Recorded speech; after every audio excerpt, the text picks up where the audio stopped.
Don't move yet. See, even that. What? It wasn't loud. It wasn't forceful. But it shifted something. Because I meant it. Exactly. Power isn't in how hard you speak. It's in whether you believe yourself. Come here. If I feel certainty, I move before I think.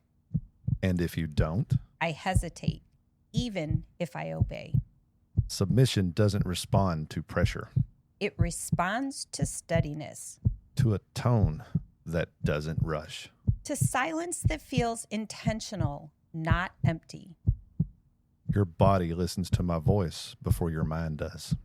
And I can hear when you're grounded, Words build identity. or they break trust, Tonight, we're talking about language. and how it shapes power.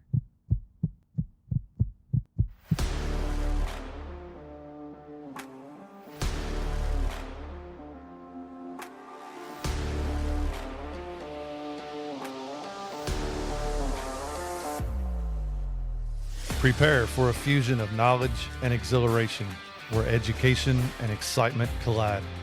Taking you on an adventure that expands your mind and speaks to your spirit. I'm Master Nick. I'm Lady Dee. We are the Dom Life.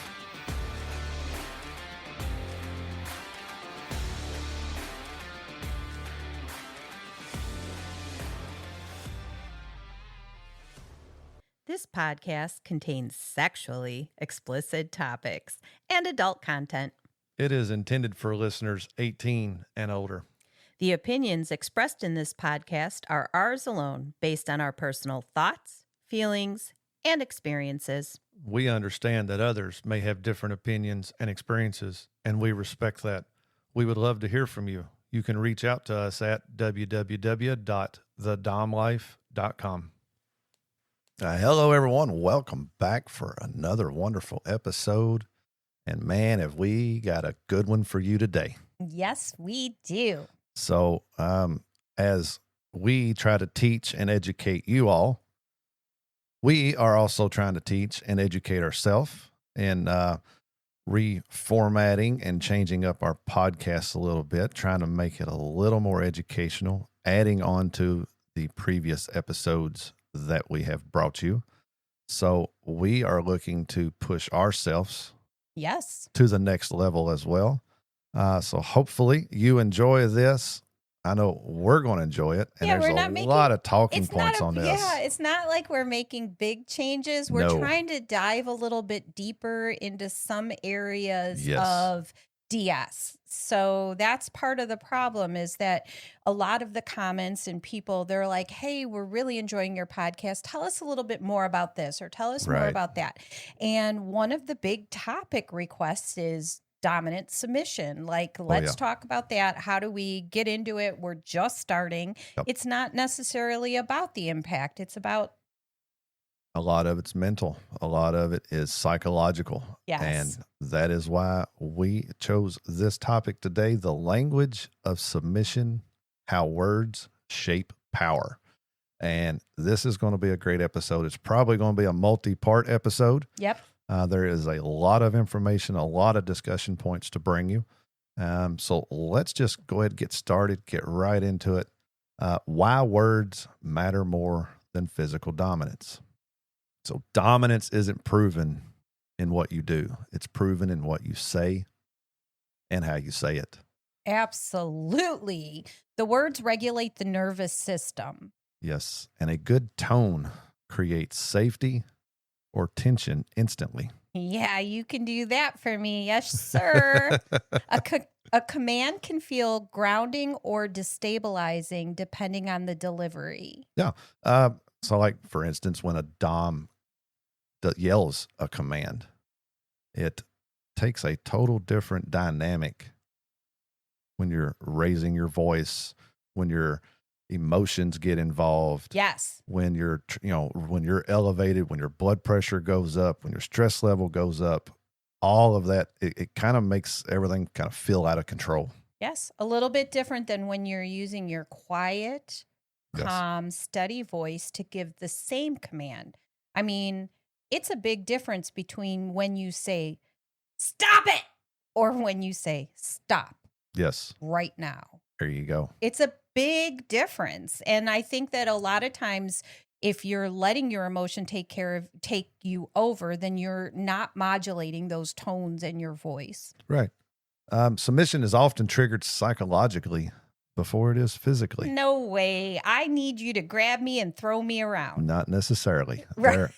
There are times that, depending on what I say, your brain instantly clicks in before you even realize it. Well, and one of the things is there's also nonverbal. Although we're talking about verbal, Yes. that's the putting on of my collar. That is the first trigger or twist that lets me know that I am no longer in control and you are. Or there's also the look. What? I do not know of any look. Yeah, you do. I know I do. I know. I love the look, except when I'm being too bratty. Then when I get that look, I'm not sure I love it. Yeah, you're usually not real happy with it, but it shuts you down pretty quickly. It really does. But there's a difference between that's dominance, Yes. right? That's what you're doing to me versus aggression. Right. So when I say throw me around, I mean in a dominant way, not because you're being aggressive towards me. Correct. If I feel aggression, my response is aggression. Absolutely. But if I feel dominance, right, my response is submission. Yes. And then that's the end goal, is to get you into that submission. Yep. Why insecurity makes doms overcompensate verbally. What? Yes. If you are not real secure in the role, and it happens, especially if you're new, if you're learning, you haven't found your groove yet, you're still trying different things, insecurity does show. So you got to keep that in mind as you're learning each other, as you're building this. There will be a little bit of insecurity, and that makes good talking points as well, back and forth from the submissive. It would be good for the submissive to say, I see you're not real secure in that. Right. And then that way maybe the dom can work on his security and comfortability and all of that in making it. So that he's not, because basically you're going to be using too many words, or you're going to maybe use the wrong words where it sounds like you're, again, yelling or being angry versus actually commanding. Right. So yelling to me is a weakness. It is. It can be. Yes. I don't feel that you have ever yelled at me during a scene or a DS type when we're working in the DS dynamic. You have never yelled at. You have yelled at me in our life. Right. It has happened. It has happened. But when it comes to our dynamic, it has never happened during when you're being the dominant in our relationship. Right. If it did, then it would be showing that you don't have control. Correct. And yelling is not the way to be a dom. And then, like you mentioned, in our personal life, in our disagreements, there has been times where the volume of our voices have raised. Oh, yeah, I yell. And we've gotten to the point. But then we've also, over time, we both have learned to manage that. And we both now have our own little trigger that once we feel that the volume has elevated, somebody will immediately call a timeout, because yelling is not the way to live a life. Yelling is not the way to enter into a relationship or a dynamic. And when you're that emotional that you're actually yelling, I feel like you're no longer in control of what comes out of your mouth. Correct. You're then going to say things that are more hurtful, that aren't necessarily full truth. So you're trying to puncture the other person as you're raising your voice instead of being calmly discussing an issue or concern. Correct. And we're really good at that kind of communication. Oh, yeah. I mean, it's taken time. It took us a couple of years to get there, but we ultimately have got there now, and it's good. When you're talking about words like that, right? Mm-hmm. When you're talking about words, then you're talking about like commands, requests, and negotiations, right? So if we're using our words, there are different ways that you communicate with me on a daily basis. Right. Um, So yep. like a request. A request, it would be like, can you come here? And, that is, it's going to leave room for you to refuse it. It's Yes. going to leave room for you to ignore it or to do the complete opposite. Yeah. And it signals equality in power at that moment. It's none of us I has come the home power. from work and you're like, hey, babe, can you get me a drink? Right. I mean, that's just kind of our interaction because we're both coming home from work. We're Correct. taking care of the kid. We're living a life outside of the DS Yes. dynamic. So that's when, if you're asking your submissive during a scene, Oh, yeah. can you take off your clothes? Nope, I can't. Right. There is a big difference there in that. So then the next part would be a command. A command. Come here. Ooh, I like that, sir. Or make me an old fashioned. I want it strong. So this assumes authority. Absolutely. But if you did that to me, it requires that I trust you. Mhm. Like, you can't just throw that shit out there and expect me to Right. go run and do your stuff. This is, obviously after the trust and the communication and a little bit of negotiation has taken place. You want it to Then you land can- properly. Then you can start doing the command. Ultimately, I can't walk up to anybody and go, come here, and expect them to come here or make me a drink. And they're just going to go make a drink. Most of them are just, what the fuck ever, Right. Who the fuck do you think you are?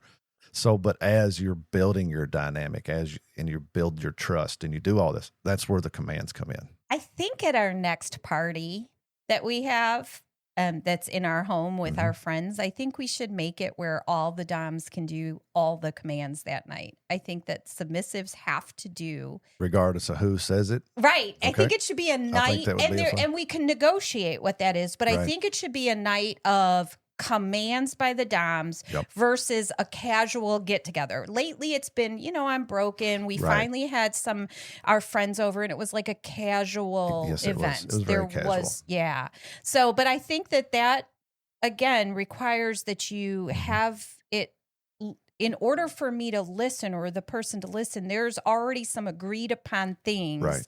That we have friends that do it non-verbally. Mhm. When he holds up his glass, Yep.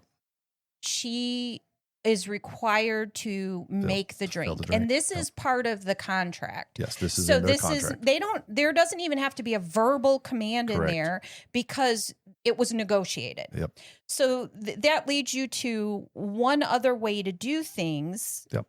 And that is the negotiated authority. You're going to come here.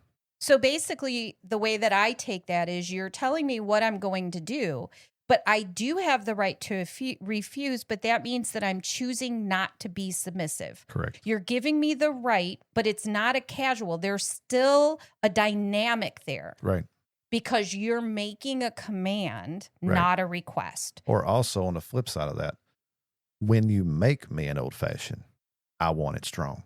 So that is letting you know what I want and what I expect, but it's not a command that I expect you to do right then. Right. And if So it you're leaves it for letting me you. know that this is what you'd like, Right. and then I can either make the choice to submit or not. And that's because you haven't. It's like a softer dominance Mhm. where you're basically saying, and it's inevitable, you're going to do this, but Right. I'm letting you know I'm dominant, you're Mhm. submissive in this situation. It's not just, will you go do this? Right. And I think that there's some distinction there that if you learn those things, if you paid attention to this section, a request, a command, negotiated authority, if you're listening to this, it could really help you as a beginning dom. Oh, yeah. So then you might ask yourself, when would you use various request versus command versus negotiated authority as a dom? So like a request is you get home from work. And again, we live a 24/7 DS dynamic, but that doesn't mean that the minute we get home, we're instantly dom submissive. Right. So it depends on your dynamic and how you live life. But how we live life is, I'm not going to be a dom to you if you've had a shit day or if you're feeling sick, or if you're tired. And, so when we get home, I could kind of start that. Will you do this, or will you do that? Or if your girlfriend walks in the door, like, are you going to be just the minute? Unless you've negotiated that when the door opens and shuts behind her, other than that, you're going to want that little bit of back and forth. Right. But that back and forth means I can say no. Yeah, it just means that if you ask me a question and right now I'm sitting and don't want to, it means I can say no. Right. Now, if we had it to whereas once we got home, I came and got the collar, put the collar on you, that's an instant signal for us that we are now in DS dynamic mode. And now commands are going to start happening. That's the only way you're going to go. At that point, you're not going to ask me anything. I'm not. Because I have my collar on. That's our trigger, and that's our reminder that I'm in submission. Right. And then the negotiated authority is when you're with someone new, you're learning, engaging, switching between everyday life and a scene. That is kind of the like we said, the learning point. Yes. Finding out where your boundaries are. Yes. Where you can go, when you can go there. That's all learning stages. But even if you're been in the DS dynamic for years, you still have learning phases throughout all that. Yeah, we do. There is certain days that a DS would not work. And those are the negotiated times. And the nice thing with the negotiated part is you're still in command. You're still the Dom. You're not saying, can you just go do this, please? It's still that little bit of you're in control. Right. I'm still showing my authority. Yes. But I'm leaving it in your hands to do.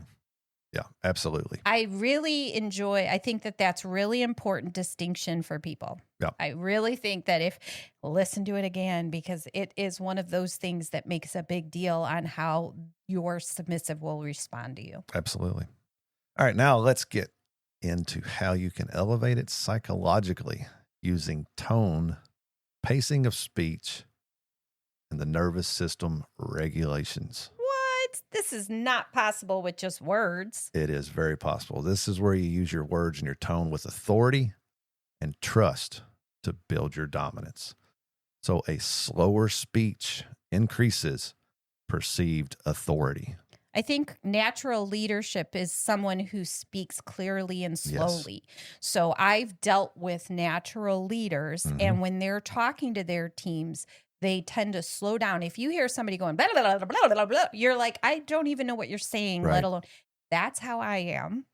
I mean, I'm a natural leader, but I'm one of those blah, blah, blah, blah, until I have a command. Right. I talk to my son in very clear, concise. Yep. This is what I expect. This is what I want you to do. Yep. And the tone is stable. Yes. I'm not yelling and screaming. I yell and scream sometimes. You're not going up and down. It's stable. Right. Do you understand what I'm saying? Do you understand the command? Those are the things that make me, I would go shiver. Like, yes, sir. I mean, when we're talking adults, when my husband does it to me, I go, yes, sir. What do you want? Yep. A lower tone regulates the submissive nervous system. And again, as being a good Dom, you want to ensure that calmness, that steadiness, that foundation. So by having that lower tone and keeping it there while giving commands or while giving instructions or while going over punishments or any of that, that instills that calmness in the submissive's body. It puts their mind at ease. And it grounds them. And it starts the responses that you want. Yes. So when you start at that level, when you're using the lower tone, I know that we're starting the process of what's coming next. Right. And you continue that tone through our whole scene. At no point, unless, I'm trying to say, in our scenes, at no point does your voice get frantic, loud, crazy. You're always steady and stable during physical, mental, whatever we're doing. Right. That's just, you start with that tone. And that's why I say you have a Dom look and a Dom tone, because you don't use that tone in everyday life. Correct. Nope, I do not. Pauses create anticipation. Use those to your ability. Yeah, to your advantage. You definitely. Oh, well, yeah. Is that what I meant to say? Yes. Oh, okay. Use those to your advantage. Because here's the thing. A lot of people like filling in the silences. So that's why you say use it to your advantage. Right. Because if you pause, I'm waiting to hear what words are next. Leaving you on edge, waiting to see what else is coming out. Yes. That, and then whispered control can feel stronger than raised voices. And that is fact. Do you know that they do that with kids? That's one of the things they say when you raise your voice and you yell, the child gets kind of jangled and they don't. But if you start, like if they're being really, really, really loud, a lot of kids respond when you start whispering to them. They respond by like getting quiet so that they can pay attention to your words. Right. So it's the same thing for a submissive. If you're whispering to me, I'm focused really hard at trying to listen to what you're telling me to do so that I can do it. So you're controlling the pace, the sound, and everything. Yep. So Master Nick does this. So this is the big thing is I'm a very playful person. I'm not necessarily a brat. Correct. I can be bratty. You can be, but most of the time it's playful. I'm playful. I like playing. And we do a lot of laughing in bed. Like not just me because I'm orgasming. We laugh. Right. A lot of our sexual interactions start with fun, poking, playing, whatever. And the thing is, you'll tell me like, take off your clothes. And I will be like, I'm not taking off my clothes. I'm sitting here. And you stop. You get this look. You look at me and then you'll be like, take off your clothes. At which point I'm like, oh, he means it. And I might go, no. And then you'll just look at me. At that point, you won't use your words again. You've already done it. I've already said it. Stop talking and you just look at me, at which point I know I'm getting close to my trouble point. I don't want to tip over that trouble point because I'm a good girl. And so I just then take off my clothes and I do exactly what you want. But you haven't yelled at me. You haven't screamed at me. You haven't stomped your foot. You just pause. Pause and stare. And you stare. You give me that look. Yep. All right. Keep in mind, authority is conveyed through emotional steadiness. So what happens when a dom sounds uncertain?